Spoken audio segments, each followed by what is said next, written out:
Па добро, ова е само уште еден чекор код она што сака да го покаже Министерството, да го воспостави како пракса, тоа е да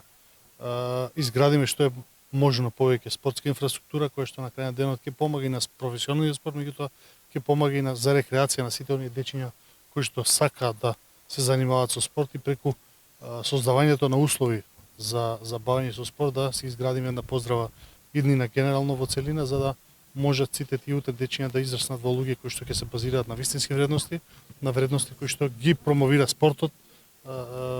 Сите знаеме дека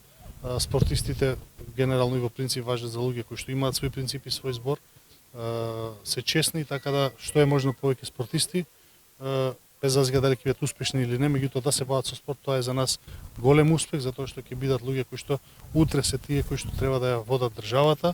и да го градат столбот на општеството. Така да јас сум среќен што сум денеска тука. Не е само реконструкција на овој терен, ова е само еден од терените, потоа заминуваме на други делови на Куманово да правиме и реконструкција на други две спортски мултифункционални игралишта, така да заложбата на Министерството и на владата да што е можно спортска инфраструктура има во држава, да повеќе дечиња рекреираат или спортуваат професионално седно.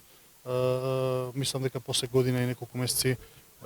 после изградени толку спортска инфраструктура за година и неколку месеци, мислам дека покажавме дека ова е патот по кој што треба да се оди и мора да се оди, за да на крај на денот оставиме нешто што ќе остане и после нашето заминување.